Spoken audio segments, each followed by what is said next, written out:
Bonjour et bienvenue sur notre site clébois.com. Aujourd'hui, je reçois Monsieur Jean-Marie Kassamba, qui est donc directeur général de l'Espace 50, directeur de la chaîne Télé 50, comme vous connaissez si bien, directeur de l'UMPC et professeur aussi. Bonjour Monsieur Jean-Marie Kassamba. Bonjour, mais il faut que je reprécise que je ne suis pas directeur de l'UMPC, je suis président élu de l'Union nationale pour la presse du Congo, pour la ville capitale, Kinshasa. J'enseigne à l'université, comme vous le savez, l'ISEPA, l'École nationale d'administration, je donne quelques conférences dans nos instituts supérieurs universitaires. J'assure depuis 2006 la visibilité de la vision du président de la République. 5 chantiers depuis 2006 et Révolution de la modernité depuis 2011. Et ça se passe plutôt bien. Vous êtes venu faire un petit séjour à Paris avec une délégation. Mais on va déjà commencer par une question, puisque vous avez quitté donc l'Europe, ça fait un certain temps. La première question, c'est pourquoi avez-vous déjà quitté l'Europe pour aller vivre à Kinshasa? Bon, je n'ai pas totalement quitté l'Europe parce que j'y viens assez régulièrement. Moi, je suis parisien et je le reste. Je suis venu ici très longtemps, quasi mineur, à l'âge de 15 ans. J'ai fait mes études ici totalement. J'ai travaillé ici. J'ai fondé de la famille ici. Il y a 10 ans maintenant, j'ai décidé d'aller mettre à contribution l'expérience acquise ici dans le domaine de la communication, du média, de la stratégie, par amour, tout simplement pour mon pays, parce que quand j'étais ici à Télé-Sud, beaucoup de nos compatriotes africains, congolais, occidentaux même, appréciaient le travail. J'ai travaillé pour Schlumberger, pour la Société Générale, pour Aerophone. J'étais plutôt bien. Donc je pensais qu'il était temps de penser à mon pays, même si j'ai travaillé pour ce pays depuis l'extérieur, donc ici Paris. Le chef de l'État, Joseph Kabila, que j'ai rencontré à New York à l'époque, m'avait demandé de venir travailler, apporter cette petite contribution à l'échelle nationale. Et j'ai trouvé cet appel intéressant et je suis rentré. Et une fois au pays, je pense que ce que j'ai fait depuis 10 ans est plutôt louable. J'ai créé une société qui a aujourd'hui presque 300 personnes, qui ont des familles derrière eux.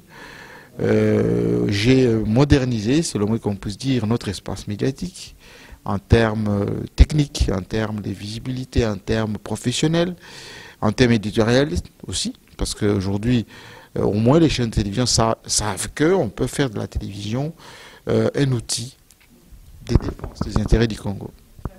Donc, si on a bien compris, vous êtes retourné donc au pays pour créer donc l'Espace 50, la chaîne Télé 50. Comment avez-vous fait? Vous habitez ici pour créer une chaîne en Afrique, il y a une certaine somme, il faut trouver les fonds. Comment avez-vous fait pour aider nos internautes qui nous suivent pour pouvoir faire peut-être la même chose que vous, aller contribuer aussi au développement de leur pays? Bon, d'abord, il faut comprendre que mon parcours est un peu atypique. Je suis un self-made man, moi. Depuis Radio Tabala, qui était une chaîne d'abord associative, communautaire, j'ai eu toujours, de par mes études, parce que moi j'ai fait BTS Sciences commerciales, j'ai fait de la communication, donc de l'entrepreneuriat. Je sais que pour créer une société, il faut avoir les moyens, mais aussi avoir des relations.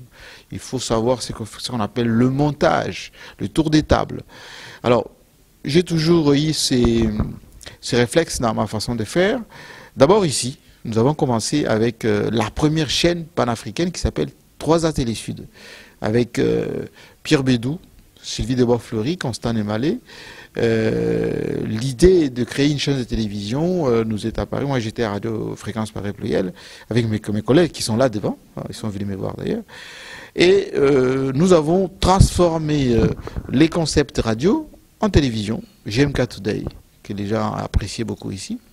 Et donc, ces réflexes de contact que j'ai pu avoir depuis avec les ministres, avec des présidents, avec les capitaines d'industrie. Dans les affaires, il faut savoir user des contacts, savoir les utiliser à bon escient. Parce que ce sont les contacts, votre relationnel, qui vous apportent de quoi faire ce que vous voulez. Et donc, rentrant au pays, j'ai monté d'abord un projet qui s'appelait à l'époque Fauteuil Blanc.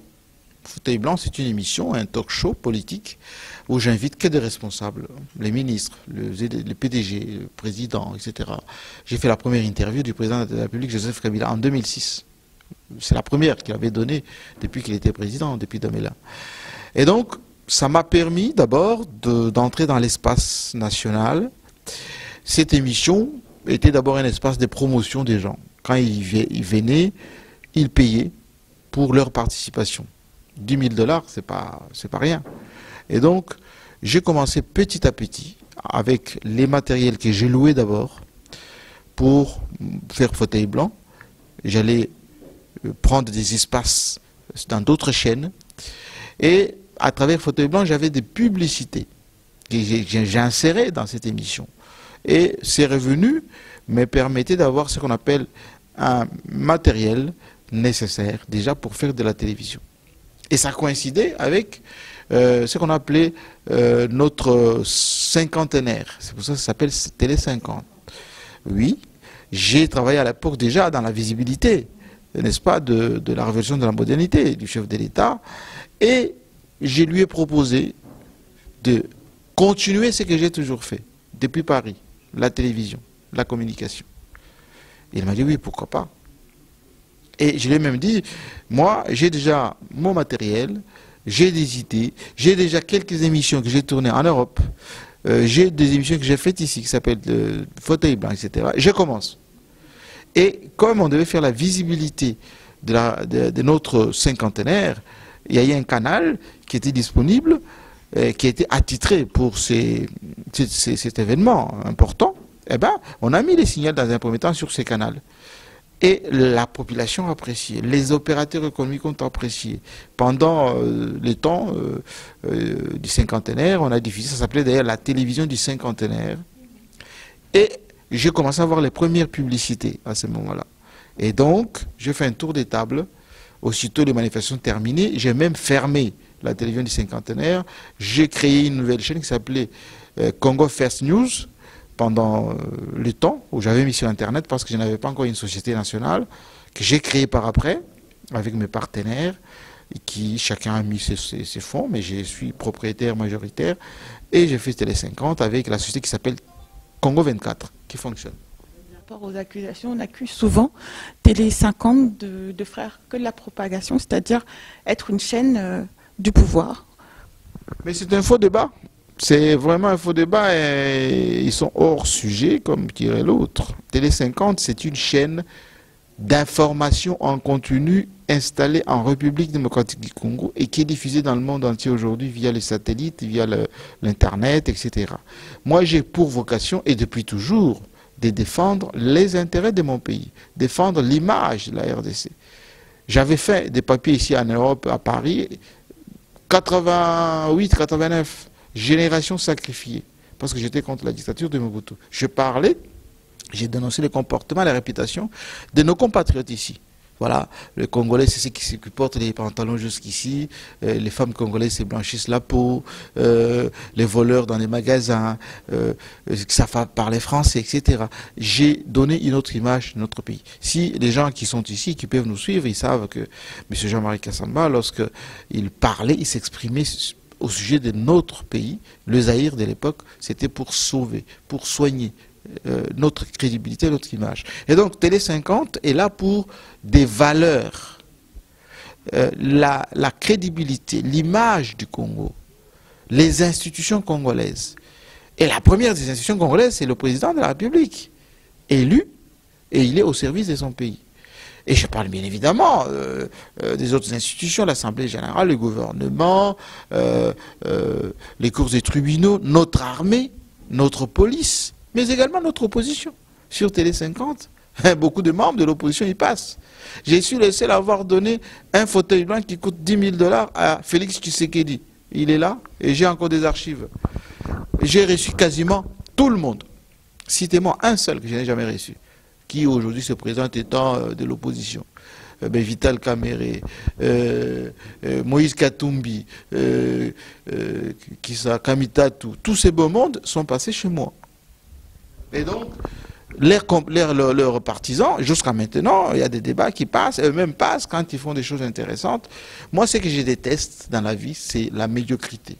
C'est l'insulte facile, c'est le manque d'amour du Congo, c'est l'appel à des violences inutiles, parce que ça n'apporte rien à notre pays.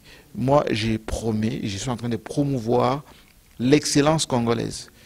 Et donc, si quelqu'un se retrouve dans ces valeurs-là, il ne passe pas par les 50. Ça se passe de la propagande.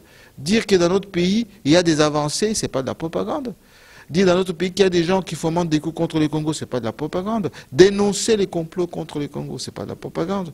Moi, je veux que les Congolais soient fiers de son pays. Que des gens qui passent le plus clair de leur temps à insulter, à diffamer, à dire des choses qui ne tiennent pas la route, ils ne respectent pas leur pays. Et donc, Télé 50, j'ai aujourd'hui plus de 200 journalistes qui travaillent chez moi, techniciens, etc. Ils ont des familles, ils sont appréciés. Pourquoi on apprécie mes journalistes, mes animateurs? C'est parce que je leur ai donné à la fois la formation, mais aussi une ligne de conduite, une certaine prestance, l'amour de notre pays. Les hommes, les femmes, c'est la même chose. Si j'ai bien compris, donc Télé 50 sert à montrer l'élite du Congo autre, mais il y a aussi une réalité au Congo qui est la pauvreté ou autre. Donc je pense aussi ça, ça fait partie de ce qui se passe en ce moment.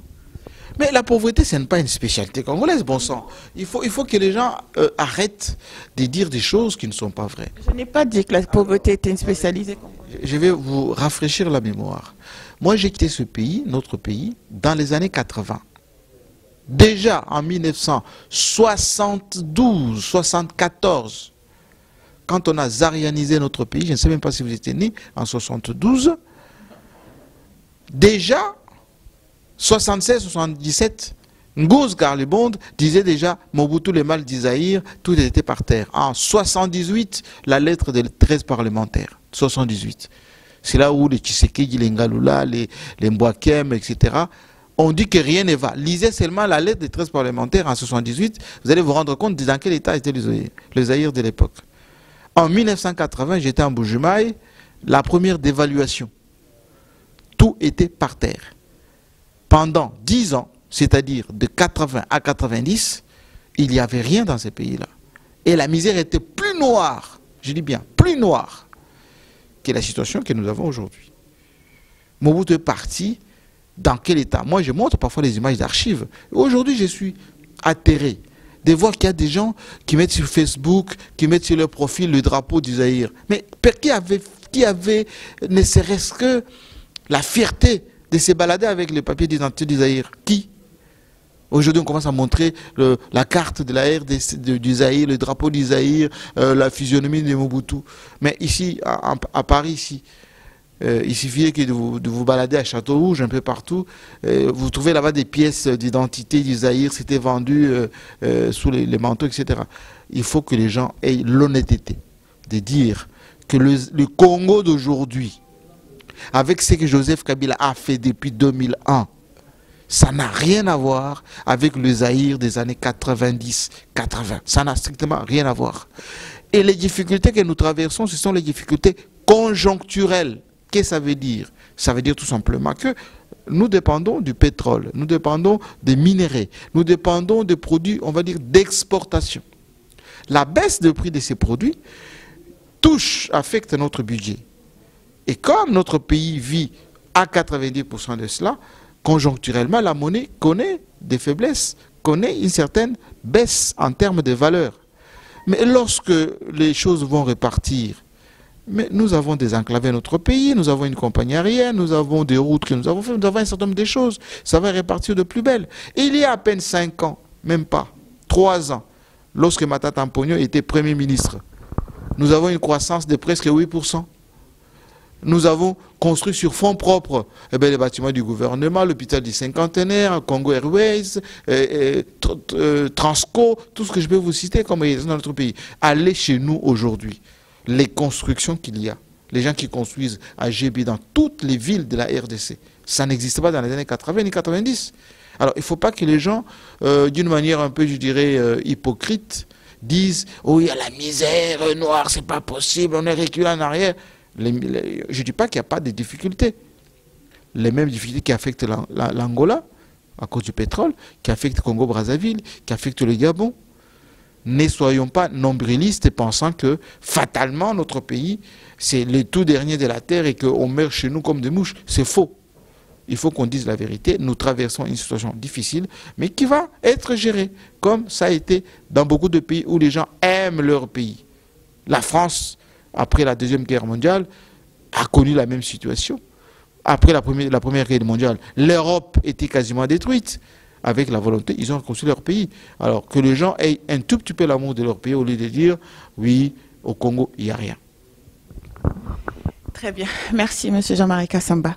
On va reprendre un peu par rapport à la chaîne Télé 50, pour passer par là. Où est-vous l'idée? Où êtes-vous?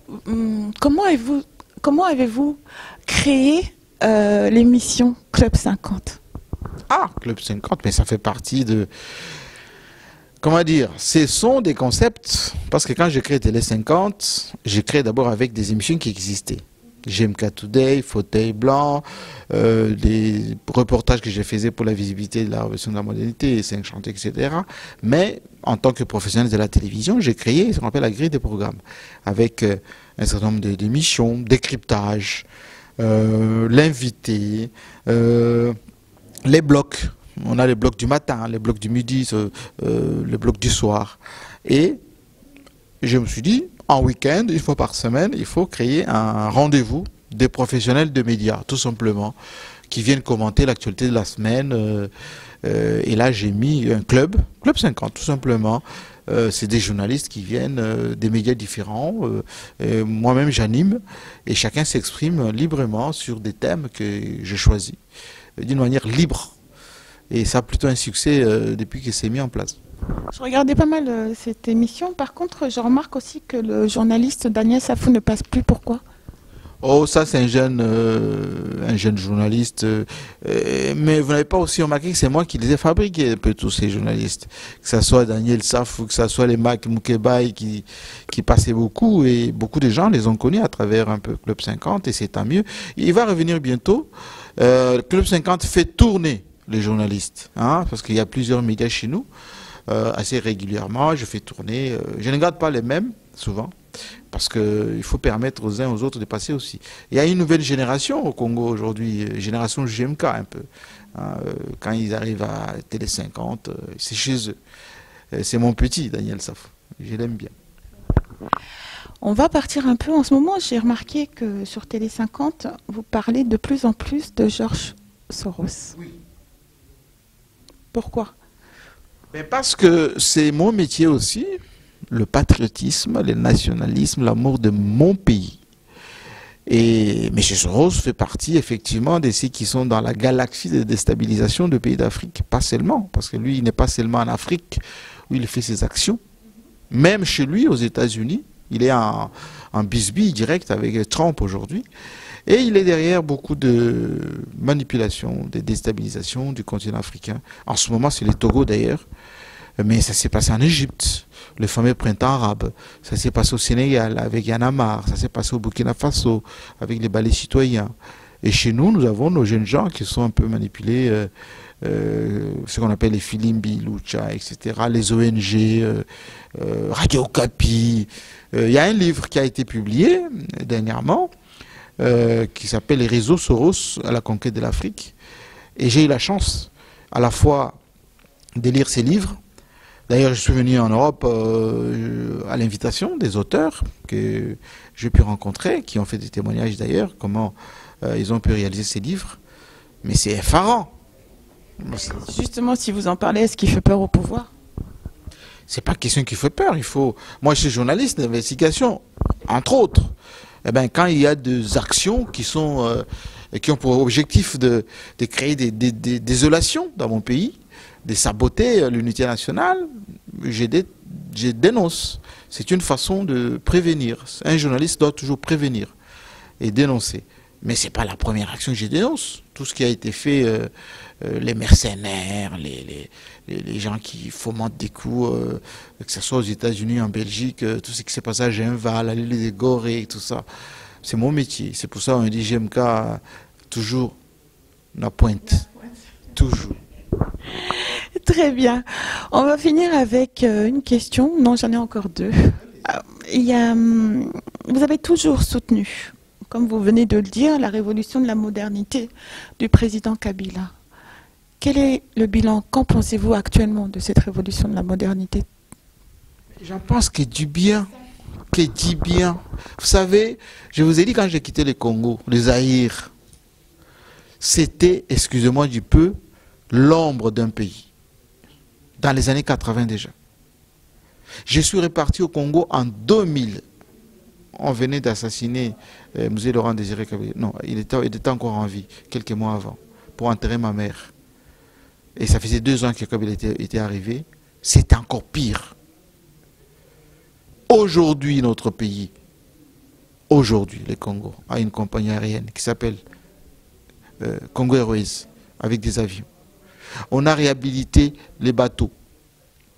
On a aujourd'hui la SNCC, compagnie de chemin de fer, avec des locomotives. On a des enclavés. Aujourd'hui, vous pouvez quitter Kinshasa, vous allez jusqu'à Lubumbashi par la route. Le chef de l'État l'a fait. Vous pouvez quitter Kinshasa, aller à Matadi. Vous savez, à l'époque du maréchal Mobutu, pour aller ne serait-ce qu'à Matadi, je ne sais pas si vous connaissez Matadi, où ça se trouve, eh bien, on mettait 2 semaines, 1 mois. À l'époque, M. Jean-Marie Kassamba, c'était à l'époque. Est-ce que vous ne pensez pas qu'à ce jour, 20 ans après, notre président n'aurait pas pu faire mieux? Parce qu'avec toute la richesse du Congo, on aurait pu retrouver, par exemple, toute la saleté qu'il y a dans notre capitale ou autre, faire un travail beaucoup plus évolué. On a la possibilité de le faire. Mais vous mélangez un peu tout. Il faut mettre en tête que on peut faire des choses d'une manière spectaculaire que quand on est en paix. Joseph Kabila, effectivement, est arrivé en 2011 avec un pays partitionné. Il y avait Jean-Pierre Bemba à l'est, plutôt vers le Mbandaka là-bas à l'équateur. Il y avait Roubaix-Roi et RCD vers Goma et jusqu'à Kindu. Et lui, Kabila n'a géré qu'une partie. Kinshasa, Bakongo et un peu de Kassai, etc. Il a réunifié tous ces beaux mondes. 5 ans durant, pendant la transition, ils étaient tous ensemble. Première mandature, il a à peine commencé à reconstruire le pays avec les 5 chantiers. Nkunda Batouare, la guerre. Deuxièmement, il commence à faire la reconstruction du pays, allez, avec cette fois-ci toute la guerre qu'il y a eu à l'Est, où le peu d'argent que nous avons, on a à la fois fait la guerre pour restaurer et surtout garder l'unité nationale, mais aussi jeter les bases d'une reconstruction. C'est pour ça que nous sommes passés des 5 chantiers à la révolution de la modernité. Je vous dis, il y a de quoi être fier d'être Congolais aujourd'hui. Moi, je connais beaucoup de pays d'Afrique, le Gabon, le Congo-Brazzaville, certains pays de la sous-région. Ça n'a rien à voir avec notre pays. Nous avons un pays continent. Si on avait laissé Joseph Kabila gérer les 9 milliards de dollars obtenus chez les Chinois, on serait déjà très loin. Si on avait laissé Joseph Kabila sans la guerre, on serait très loin. La plupart des gens qui sont dans l'opposition aujourd'hui, et Olivier Kamitatou était ministre de plan pendant 10 ans. Tout ce que je suis en train de vous dire, on en a fait ensemble. Moi, je faisais la visibilité 5 chantiers. Tous les rapports, chaque année, l'éditorial, Olivier Kamitatou, ministre du plan. Moïse Katumbi, il était gouverneur, 10 ans au Katanga. C'est moi qui faisais la visibilité et j'allais au Katanga. Je lui ai fait, allez, une dizaine d'interviews par rapport au travail fait sous le leadership de Joseph Kabila. J'entends des gens dire, oui, j'ai fait ça au Katanga, mais c'est qui a dit de le faire? Joseph Kabila. D'ailleurs, il y a beaucoup de programmes qui sont du ressort national, qui ne dépendent même pas de la province, que certains s'en accaparent, etc. Bon, c'est de la mauvaise foi. Mais je pense que de tous ces gens-là, s'ils sont juste en face de moi, personne, alors j'ai dit personne, ne me regardait dans les yeux et de répéter les mêmes histoires qui disent partout que j'ai fait au Congo parce que je sais qui a fait quoi et pendant combien de temps.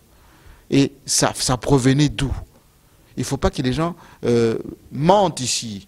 sur la place de Paris. Voilà, moi j'ai fait. Ils n'ont pas fait grand-chose de leur propre chef.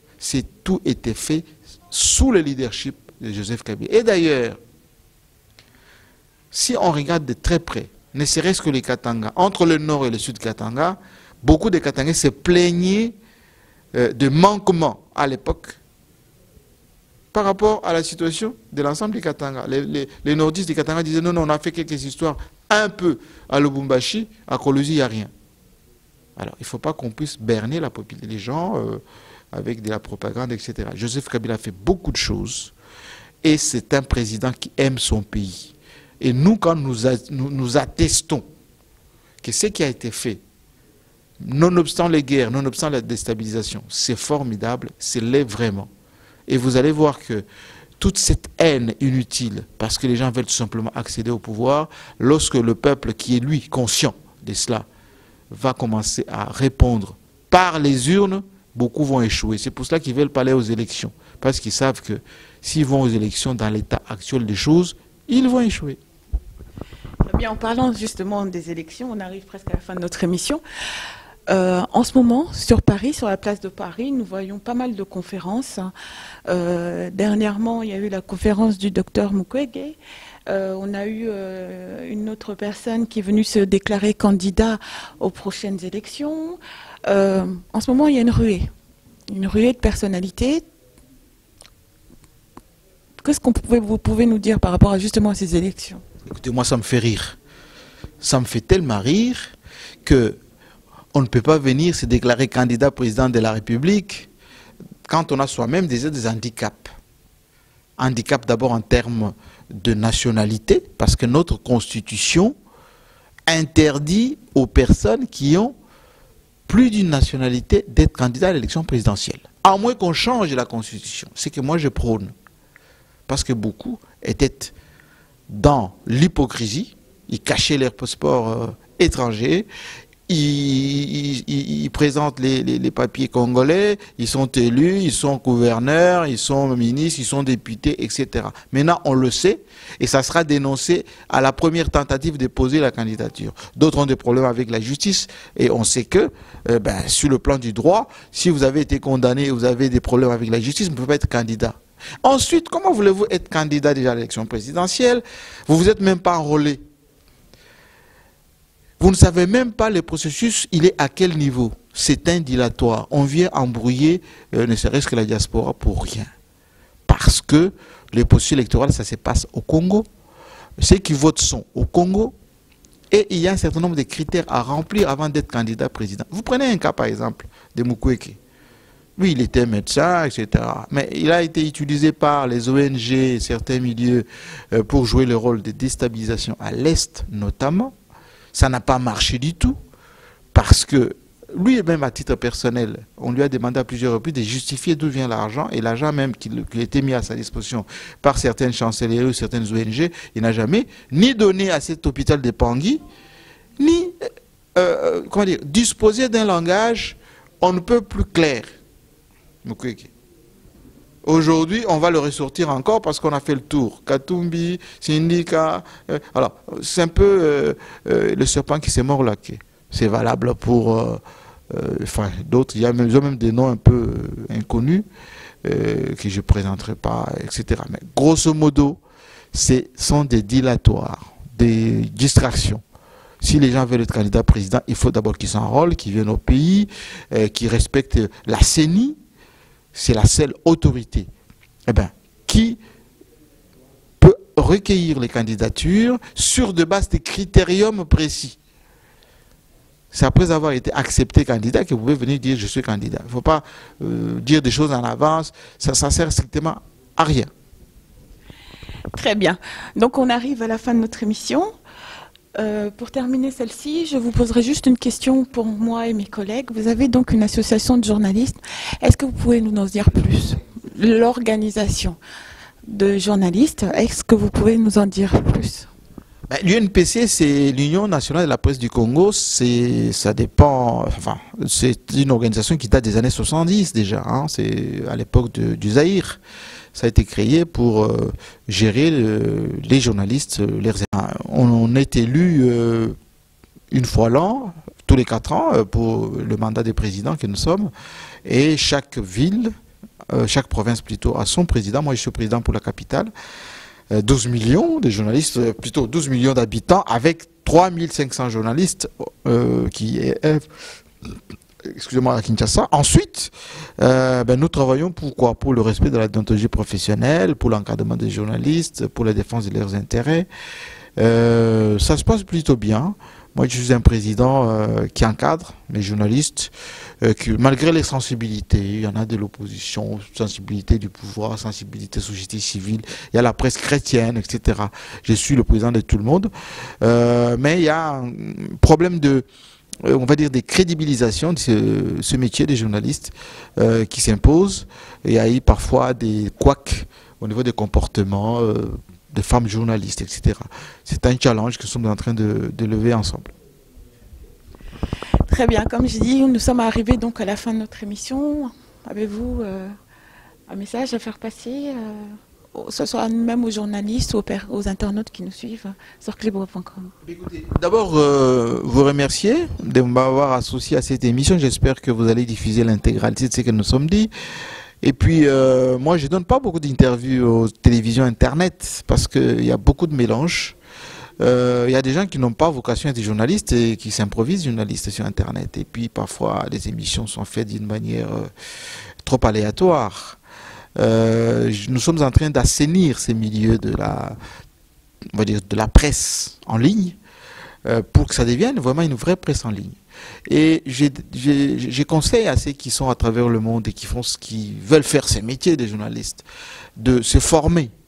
Vous savez, moi j'ai une formation commerciale, formation de finance, j'avais de la passion pour la communication, je suis allé à l'école, à l'ISERP, je suis allé à Watford College, je fais de la formation pour faire du vrai journalisme professionnel.